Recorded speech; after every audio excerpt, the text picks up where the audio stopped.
সুপ্রিয় শিক্ষার্থীবৃন্দ, ধারাবাহিক ক্লাসে তোমাদের স্বাগতম। আমি ত্রিকোণমিতির আরেকটি ক্লাস নিয়ে হাজির হয়েছি। তোমরা অবশ্যই সম্পূর্ণ ভিডিওটি দেখবে এবং কমেন্টে জানাবে যে অঙ্কটি কেমন হয়েছে, এবং অবশ্যই তোমাদের কোনো সমস্যা থাকলে সেটাও কমেন্টে জানাবে। আমি তোমাদের কমেন্টের আনসার দেওয়ার চেষ্টা করব। আমি ধারাবাহিক ক্লাসটা শুরু করছি। আমি একটা অঙ্ক তুলে রাখছি। যদি theta equal to pi by 20 হয়, তাহলে দেখাও যে cot theta, cot 3 theta, cot 5 theta dot dot cot 19 theta equal to -1। তাহলে আমরা প্রথমে লিখব যে দেওয়া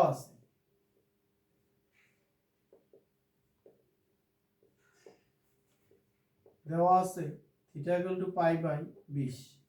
তাহলে অবশ্যই এটা দেখাও যে বাম পক্ষ এবং ডান পক্ষ। তাহলে আমরা লিখব left hand side cot theta, cot 3 theta, cot 5 theta dot dot dot cot 19 theta. তাহলে আমরা এখানে cot এর মান যেহেতু আমরা জানি পাই বাই 20 বসালাম, সরি থিটার মান। তাহলে cot 3 pi by 20, cot 5 pi by 20। আমরা যেহেতু এখানে একটা ব্যবধান দেখতে পাচ্ছি cot থিটা, তারপরে 3, তারপরে 5, তাহলে অবশ্যই পরবর্তীটা কি হবে আমাদের 7। তাহলে আমাদের 2 করে বাড়বে। তাহলে cot 7 এর পরে হবে cot কি 9, এরপরে হবে cot 11 পাই বাই 20, এরপর হচ্ছে cot কত হবে 13 পাই বাই 20, এরপর হচ্ছে cot 15 পাই বাই 20, তারপরে cot 17 পাই বাই 20। তাহলে এখান থাকতেছে cot 19 পাই বাই 20। আমরা সম্পূর্ণটা ভাঙিয়ে লিখলাম। যেহেতু আমাদের 2 করে বাড়ছে, আমরা 2 করে বাড়িয়ে 19 পর্যন্ত আমরা নিলাম। পরবর্তীতে আমরা এখানে cot pi by 20, cot 3 pi by 20, cot 5 pi by 20, cot 7 pi by 20, cot 9 pi by 20। এটাকে আমরা স্থির থিটা ধরলাম, pi by 20, 3 pi by, 5 pi by, এরপরে 7 পাই বাই 20, 9 পাই বাই 20, এগুলোকে আমরা স্থির থিটা ধরলাম। তাহলে আমরা ভাঙাবো কোথা থেকে? cot 11 পাই বাই 20, এখান থেকে আমরা ভাঙাবো।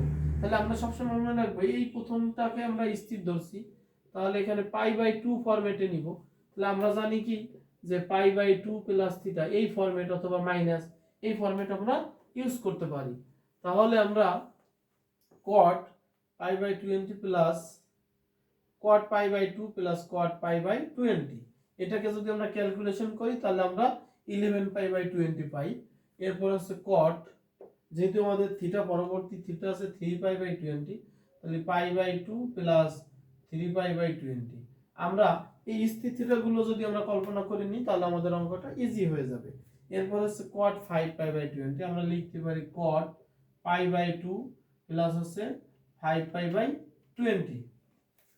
এরপর পরবর্তীতে হচ্ছে cot, তাহলে আমরা 5 এর পরে আছে 7 pi by 2 plus 7 pi by 20, এরপর আছে cot 9 পাই বাই 20, তাহলে pi by 2 plus 9 pi by 20। আমরা প্রত্যেকটা ভাঙিয়ে দেখব যে আমরা পূর্বের লাইনে ফিরতে পারছি। তাহলে আমরা এখন যেগুলো আমরা স্থির রাখছি স্থির গুলো বসিয়ে দিব। cot pi by 20, cot 3 pi by 20, cot 5 pi by 20, cot 7 pi by 20, cot 9 pi by 20। তাহলে এখানে আমরা যেহেতু পাই বাই 2, এটা বিজোড়, পাইটা বিজোড় গুণিতক, পায়ের সামনে যে সংখ্যাটা আছে এটা 1, বিজোড় গুণিতক থাকতে cot হয়ে যাবে আমাদের tan। তাহলে tan আমরা দ্বিতীয় কাজ হচ্ছে আমরা থিটা বসিয়ে দিব চতুর্ভাগ। আমরা জানি পাই বাই 2, পাই বাই 2 মানে প্রথম চতুর্ভাগ। তাহলে প্লাস থাকলে আমরা একটা ঘর বাড়িয়ে দিব, তাহলে এটা আমাদের কোন চতুর্ভাগে যাবে? দ্বিতীয় চতুর্ভাগে যাবে। তাহলে অবশ্যই সামনে একটা মাইনাস দিব। এরপর হচ্ছে আমাদের দ্বিতীয়টা আছে, যেহেতু এটা আমাদের বিজোড় গুণিতক আছে যে পাই বাই 2 বিজোড় গুণিতকে আছে, তাহলে tan 3 পাই বাই 20, যেহেতু এটা আমাদের দ্বিতীয় চতুর্ভাগ, কারণ আমরা জানি পাই বাই 2 মানে হচ্ছে 90 ডিগ্রি, প্লাস প্লাস থাক এখানে যে যে থিটাই থাক আমাদের প্লাস থাকলে আমরা এক ঘর বাড়িয়ে দিব। তাহলে দ্বিতীয় চতুর্ভাগে আমাদের দ্বিতীয় চতুর্ভাগে হচ্ছে সাইন এবং কোসেকের ঘর, দ্বিতীয় চতুর্ভাগে হচ্ছে সাইন এবং কোসেকের ঘর। তাহলে অবশ্যই এটা কি হবে? মাইনাস দিতে হবে। এবার হচ্ছে আমাদের পরবর্তীতে যেহেতু এটা বিজোড় গুণিতকে আছে, তাহলে 5π/20 আমরা থিটা বসিয়ে দিলাম। যেহেতু এটা দ্বিতীয় চতুর্ভাগ, অবশ্যই সামনে একটা মাইনাস ইউজ করব। পরবর্তীতে সামনে এটাও বিজোড় গুণিতকে আছে, তাহলে কট হয়ে যাবে আমাদের tan 7π/20। আমরা এখানে মাইনাস দিলাম যেহেতু এটা আমাদের দ্বিতীয় চতুর্ভাগে আছে। এরপর হচ্ছে আমাদের আছে কট হয়ে যাবে tan, যেহেতু এটা আমাদের বিজোড় গুণিতকে আছে, tan 9π/20। সামনে আমাদের একটা মাইনাস আসবে কারণ এটা দ্বিতীয় চতুর্ভাগ অবস্থায় আছে। আমরা একই কাজ বারবার করছি, এ কারণে আমরা এটাকে তুলে দিতে পারছি। তাহলে cot π/20, cot 3π/20, cot 5π/20, cot 7π/20, cot 9π/20। এরপরে tan কে আমরা অবশ্যই cot লিখতে পারি। 1 2 3 4 5, পাঁচটা মাইনাস আছে, তাহলে আমরা মাইনাসটাকে সামনে নিয়ে আসি। তাহলে আমরা tan কে লিখতে পারি 1/cot π/20।